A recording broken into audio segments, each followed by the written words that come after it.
Yeah, thanks Clint for the introduction, and thanks Megan for inviting me to this year's conference. I'm really excited to be here. Um, Even more excited for this year's theme of managing water by managing land. I've also sensed a bit of a sub-theme, which includes highlighting partnerships and collaboration for watershed health, which fits perfectly with what I want to talk about today. So my presentation is going to be on the Upper South Platte Partnership, what the partnership's all about, some of the goals, successes, and failures that we've had with the partnership, as well as a little bit of a case study on one of our projects that was recently completed. So we'll jump in here really quick. I thought I'd start with giving you a little bit of background on my agency. So again, I'm the Watershed Program Specialist with the Colorado State Forest Service. As many of you know, each state has its own forestry agency. We're a little bit more unique in Colorado in that we are part of the Warner College of Natural Resources at Colorado State University. Typically, state forestry agencies are housed within the Department of Natural Resources, and we do have a relationship with the Colorado DNR, but housed within CSU. We've got 19 field offices throughout the state and around 110 full-time employees. My position is a Watershed Program Specialist. I represent the agency on various statewide organizations and collaboratives, such as the Watershed Wildfire Protection Group and the USPP, which we're going to be talking about here in a little bit.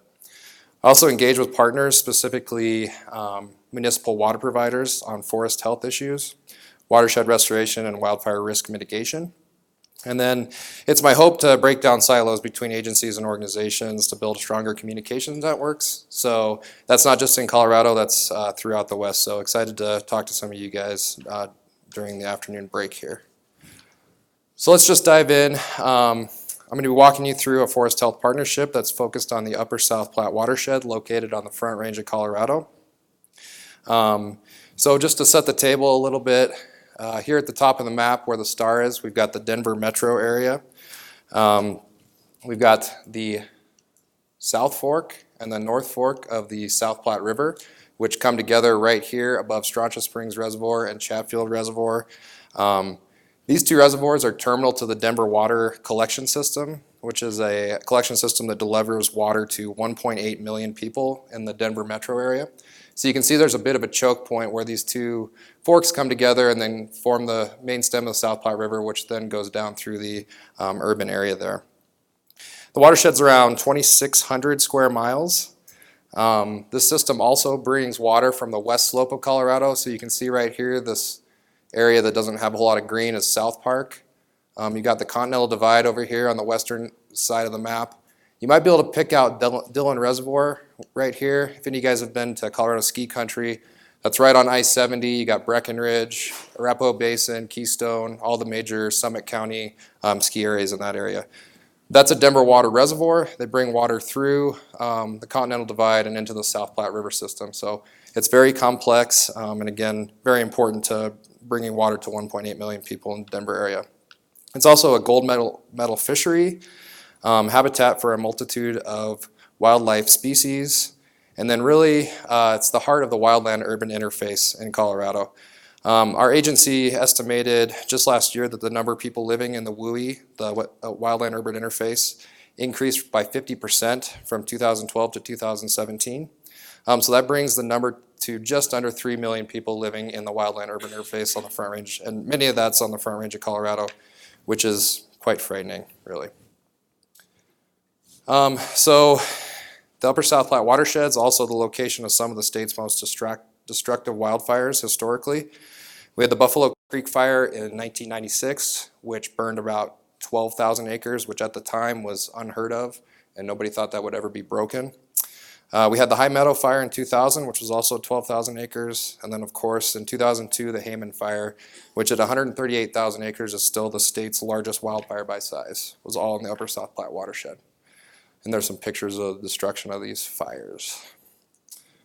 So why do our water provider partners care about healthy forests and wildfire mitigation? Well, we saw a major rain event post-fire after the Heyman burn in 2002.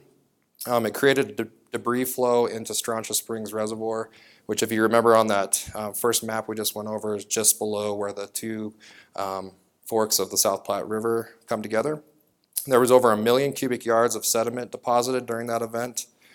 And to date, it's cost about $27.7 million to recover that reservoir, including $16.5 million in an unsuccessful dredging exercise that they went through. All the sediment just ended up coming back into the reservoir there. So this next slide is Cheeseman Reservoir, another really important reservoir in the Denver water collection system. And you can see in the photo here that as far as the eye can see, was all part of the Heyman burn area there. So as far as you can see in that photo, it has all been burned. And it's still, 17 years later, really hasn't recovered. We're not seeing a whole lot of infill with trees or anything like that. So after the Heyman fire, Denver Water realized the need to be proactive rather than reactive, therefore started making more investments in pre-fire mitigation, including the Upper South Platte Partnership and then the From Forest to Faucets program, which we'll talk about here in a little bit. So jumping into the Upper South Platte Partnership. In 2015, several organizations came together to launch a collaborative effort known as the Upper South Platte Partnership. There you've got the nice logo. And here are all of the organizations that are part of this partnership. So you've got representatives from the state, from municipalities such as Denver Water. You've got the U.S. Forest Service, various non-governmental organizations such as the Nature Conservancy and the American Forest Foundation, Colorado Forest Restoration Institute, which is also a part of Colorado State University. You've got fire protection districts and on down the line. So in this landscape and this watershed, it's very varied. There's a lot of issues we need to address, but we're also fortunate to have a lot of important political and financial partners in this area.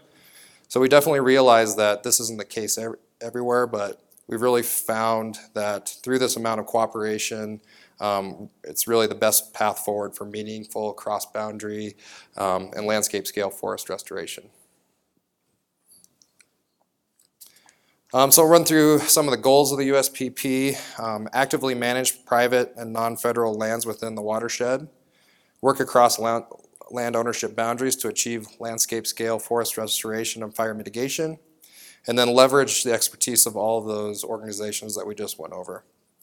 These are all achieved within the framework of the National Cohesive Wildland Fire Management Strategy, which many of you are probably familiar with, but that's a three-legged stool that includes resilient landscapes, fire-adapted communities, and safe and effective fire response.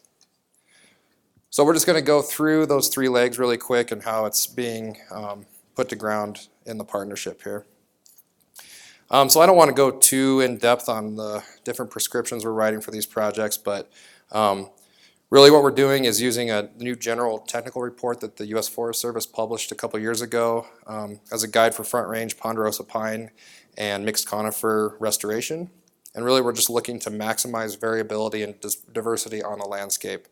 The scientific term that we use for this is groupy clumpy. So if you don't take anything else away from my talk, just remember groupy clumpy, because that's what we're trying to do here. And through these treatments, we're really trying to mimic fire's natural role in this ecosystem, which was characterized by frequent low to moderate severity fires. So here you've got a couple of things that we try to write into our treatments here. Basically reducing canopy cover, making more groups, enhancing openings is what it is in a nutshell. Continuing on with resilient landscapes, we're trying to really limit the accumulation of woody fuel during these treatments. So a lot of them are done with whole tree removal, which is a higher cost per acre, but ends up limiting that woody fuel accumulation on the forest floor, and also is more aesthetically pleasing for the private landowners that we're working with. Trying to favor ponderosa pine to other conifers where present, and then just really minimize the area of high potential for active crown fire. The second leg of the stool, fire-adapted communities. As I mentioned before, the heart of the wildland-urban interface on the Front Range. So we want an increase in community awareness, engagement, and support for the partnership activities.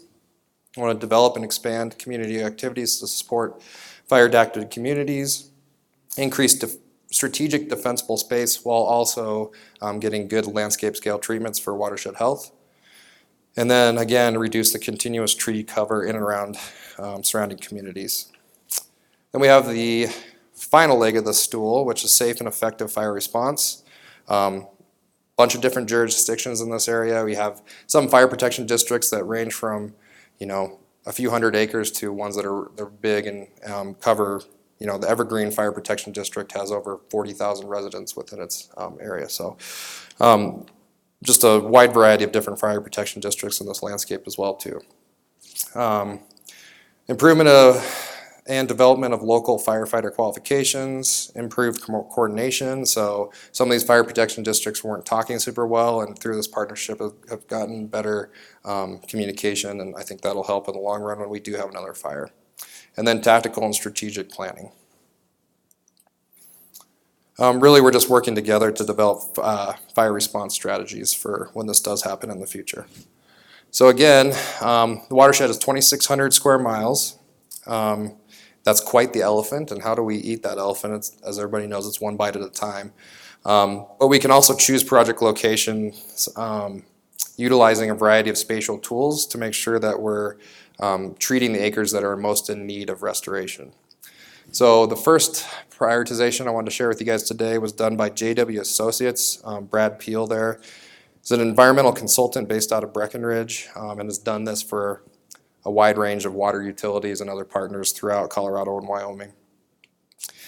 So the factors included in this analysis include wildfire hazard, ruggedness, road density, debris flow, and soil erodibility, and all that goes into a database which comes out with a composite hazard. And I'm not by any means an expert on this, so hopefully I don't get too many questions on it, but we can talk about it afterwards too.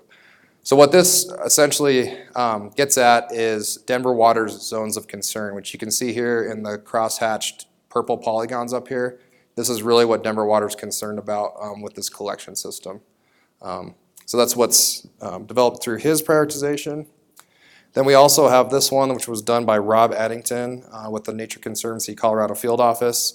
This analysis looks at crown fire, erosion potential, and the wildland urban interface, and also comes up with a composite treatment priority, identifying the risk of post-fire erosion. So again, here's our watershed. Denver up at the top, Chatfield, Strontia Springs, and Cheeseman.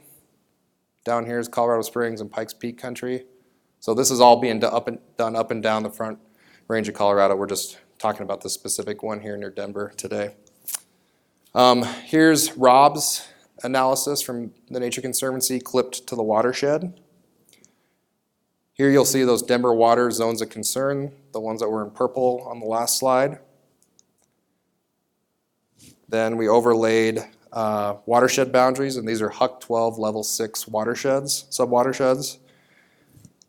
And then finally came up with these two areas outlined in red that the Upper South Platte Partnership decided to tackle first here. Again, how do you eat the elephant? One bite at a time. Here's our first couple of bites. So zooming in on the landscape a little bit more, you can see with Rob's hazard in the background, we're definitely hitting areas right where all these come together. Again, got these major reservoirs and all the infrastructure involved with them. It helps us drill down on the landscape where we want to be doing the work.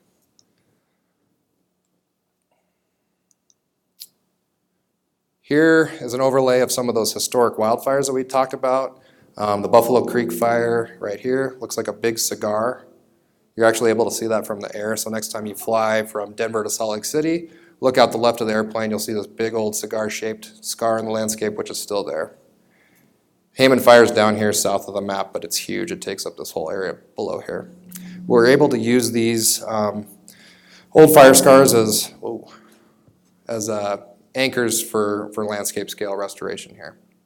So let's zoom in a little bit further, and these polygons in green are projects that have been recently completed, or over the last 5 years essentially. And you see they kind of start piecing together and getting more of a landscape scale together. So we found that it's key to get one landowner on board, and once other landowners see that there's money available and these projects are more aesthetically pleasing than they thought, you tend to get a snowball effect and more and more people jumping on board. So right here in orange is the Heavens project, and that's one we're going to do a quick case study on really quick. This was just completed this last summer. So let's zoom in on that a little bit. So this project had 5 landowners, a combined property size of 588 acres. As you can imagine, each one of those landowners had a different value and a reason for living up there. Some of them were more into working with the federal government and state government than others, as you can imagine. And so some of them are easier to work with, but we definitely want to take into consideration all the values that they have for living up there. The State Forest Service was the lead agency, but we also had contributing partners from the Upper South Platte Partnership, including Denver Water, the Nature Conservancy, the U.S. Forest Service, the Colorado Forest Restoration Institute, and the Inner Canyon Fire Protection District. A little shout out to our contractors who did a great job on this project. So as I just mentioned, a variety of landowners here, and we wanted to make sure when working with private landowners that we're taking into consideration what they hold dear for living in this area. So we did this short survey before writing the prescriptions for each one of these projects, taking into consideration the different forest types and the different value system of the landowners involved. And these are some of the answers we got for what they wanted to see with these forest treatments. There's everything from decreasing their wildfire risk to meeting our tax write-off essentially for forest agriculture. Managing for wildlife is a big one, but most of all is just making it safe and making it beautiful is what people really care about. One challenge we had with this particular project is that it's located in the upper montane forest type. So as you move up in elevation, the forest type changes right where these properties are located.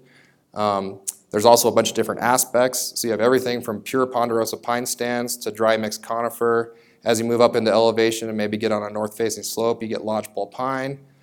You get some riparian hardwoods in the drainages, and then up at the upper end of some of these properties, you're even getting into spruce and fir. Each one of these has a different fire regime, and we're managing for different things throughout each one of these stands. A little bit of a challenge there. Again, earlier I mentioned the GTR 373 principles and practices for the restoration of ponderosa pine and dry mixed conifer forests on the Colorado Front Range, which is quite the mouthful, but in the past we were using GTRs that were developed for northern Arizona and the Black Hills of South Dakota, which are similar forest types to what we have on the Front Range of Colorado, but it's nice to have our own one that really uses the Bible for restoration in these areas. Again, we're just trying to mimic fire's natural role in the ecosystem, which was maintained by frequent low to moderate severity fire.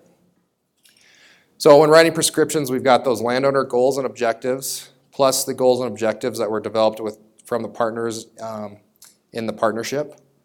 Then you add in that general technical report, which is more in depth, obviously. And we get the Heavens Project goals and desired conditions. So just threw up an example of one of our prescriptions. This is fairly basic. There's more considerations, but this is essentially the cover page that goes through it. So you've got things from basal area and canopy cover. I don't know if you guys can see that, but the current in this area was 70 basal area. We want to take it down to 30, so that involves taking out quite a few trees.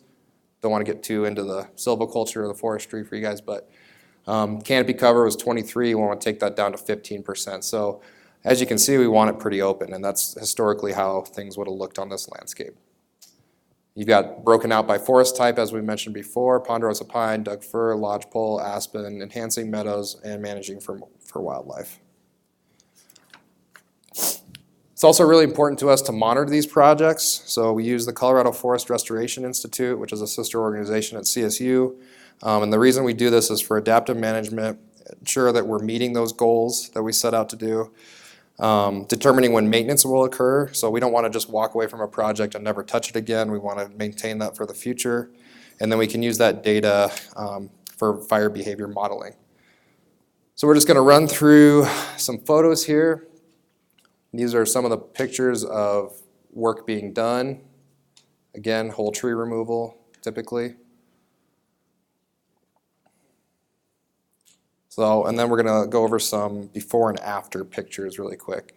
So this is a typical dry mixed conifer forest on the Front Range, and this is the way it looks on over 1 million acres along the Front Range of Colorado. You can see a lot of ladder fuels, Douglas fir grown up into the ponderosa pine. And when we go through and did this project, this is typically what would look like afterwards.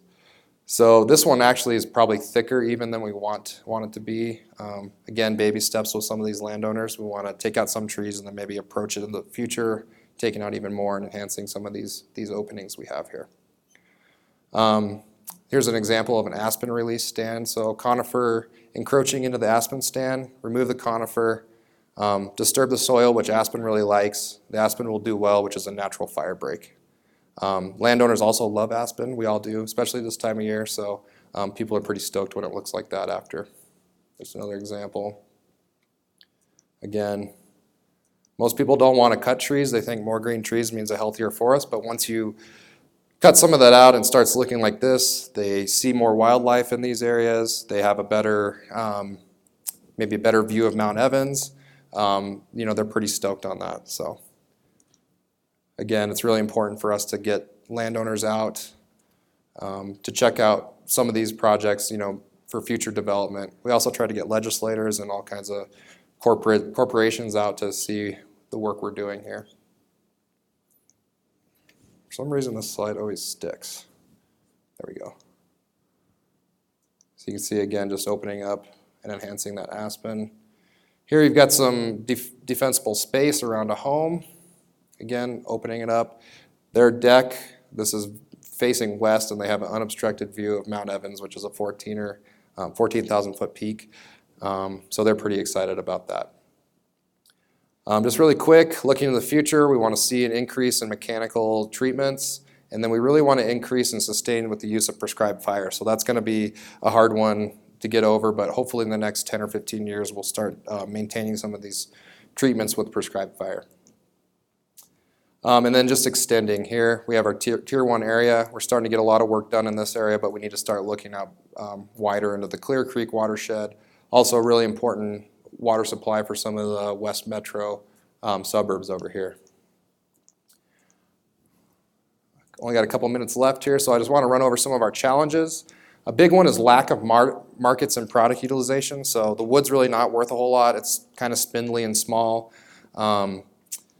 There's a lack of large-scale contractors. High cost per acre, again, we're looking at $2,500 to $3,000 an acre. Much of it's steep and inaccessible. There's a future maintenance workload. Prescribed fire is not really utilized in this landscape as a management tool the way it should be. Community understanding and acceptance, although I will say that's getting better, and many more. Really quickly, some successes, again, through this partnership, increased collaboration, large-scale cross-boundary projects. We're talking about markets and utilization, so if anybody has a silver bullet for that, I'm all ears. Increased education in this area, and acres are being treated, as well as many more. To wrap it up here, I just want to talk about the From Forest to Faucets partnership really quick. So it's in its second iteration here. The first iteration, the From Forest to Faucets partnership, was between Denver Water and the U.S. Forest Service. So the water utility was paying for millions of dollars worth of forest treatments on public land, which is a pretty novel thing. The second iteration brought in us as the State Forest Service and the NRCS to start working on private lands within Denver Water zones of concern. So over the next 5 years, all these partners here have committed to invest $33 million in forest management projects to restore hopefully more than 40,000 acres of forest. So again, the inclusion of the State Forest Service and NRCS allows us to work on private state lands within the watershed. Again, you're going to see this buzzword, the zones of concern. We're also using good neighbor authority integration, also a really important new tool that allows the State Forest Service to act on the U.S. Forest Service's behalf on public land. We'll hopefully be using that in this area. Continuing to engage with landowners. And most importantly, perhaps through this partnership, we've got Focus Area 1, which is the Upper South Platte Partnership, that same landscape, same partnership. It's a funding mechanism to keep that going over the next 5 years. But we also have this Focus Area 2, which are other additional priority watersheds and zones of concern, both along the Front Range near Boulder, Franktown, Golden, and Woodland Park, which is down by Colorado Springs, but also over on the West Slope in Grand and Summit counties to do some restoration over in the Lodgepole Pine there. Again, that first slide, Denver Water brings water from the West Slope over to the East Slope, so they want to be doing this treatment throughout their zones of concerns throughout the state. And that's all I had.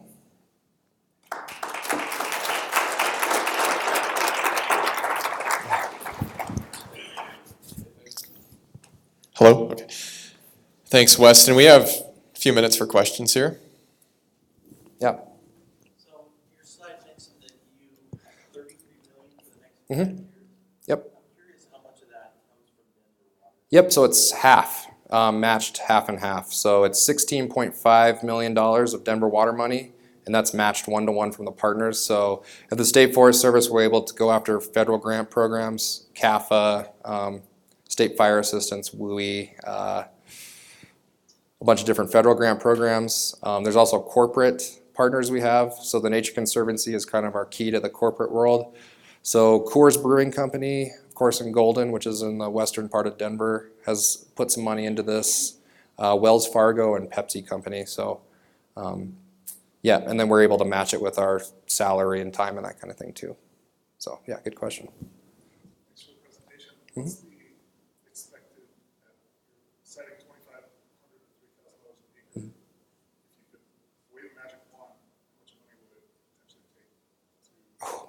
Well, yeah, so there was an estimate from the Nature Conservancy that there's over, like I mentioned, 1 million acres on the Front Range that are in need of restoration. So we're talking billions of dollars there.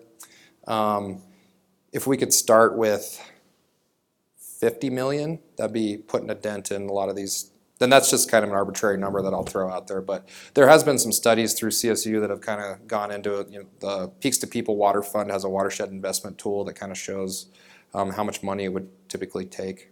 But we want to increase the scale and pace of prescribed fire because those treatments you're looking at, you know, $50 to $500 an acre, which is much more sustainable.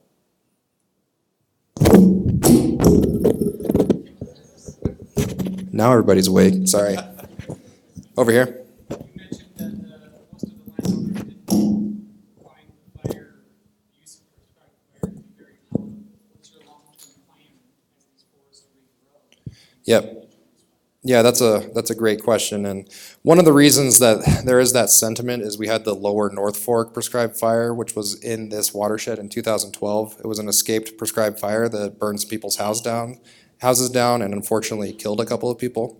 And so and just to be transparent on that, you know, that created a huge step back in the use of prescribed fire in this landscape, and it's just going to take time to regain the trust there. Again, just using, you know, we need to use the statistics out there that show the risk is there no matter what, and if we're able to use prescribed fire on low severity days as opposed to the risk that's going to be there on the 90th percentile day in the middle of the summer, in the middle of a drought, in the face of climate change, it's pretty easy to change people's minds with that. But that is a bit of an uphill battle, especially in that landscape. But good question. In the back here. Yeah, on that 33 million, I mean, do you feel, are the partners looking for you to spend it all? I mean, if you start getting prescribed fire, conditions change, can you continue it forward? I mean, do you have specific targets that you're planning to meet? Yeah, so that's the hope, is to use all that money so that the next go around for Forest to Faucets 3, we're able to go back to Denver Water and say, hey, we spent all this money, we did all this monitoring, we're able to show that these treatments through modeling are making a huge impact on your landscape. So it's really important for us to spend all that money, and so far there's been no problem doing that. But yeah, I mean, the more bang for their buck that they're getting, that's obviously something that we want to keep in mind. And we typically try to get landowners to make a contribution too, especially those that can afford it. And there again, just makes Denver Water's dollar go further for forest restoration. Time for one more quick question. Let's go over here.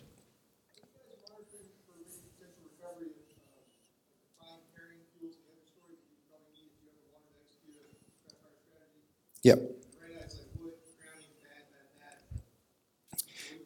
Yep, there is some of that, and in this landscape, there's been quite a bit of mastication that's been done, which of course just takes your fuels from being arranged vertically and puts them horizontally along the landscape. Part of that escape fire that I mentioned, the lower North Fork burn, that was a prescribed fire that was implemented in masticated fuels that were anywhere from 10 to 12 inches deep. And what happened was we had a Chinook wind that came through in March, which typically happens. It went from a normal good burn day to a red flag warning like that. And a lot of those masticated fuels blew over the line. So that's the reason, one of the reasons for these expensive $3,000 an acre treatments. You're taking the entire tree off the landscape and not rearranging it. But, you know, what I like to say is that mastication and chipping is just another tool in the toolbox. So we don't want to be doing that on every project across the landscape, but it's appropriate in some areas, as is whole tree removal, as is prescribed fire, as is lop and scatter, whatever different type fuel, treatment types we have. All right, Thanks, thanks a lot, everyone. Weston. Just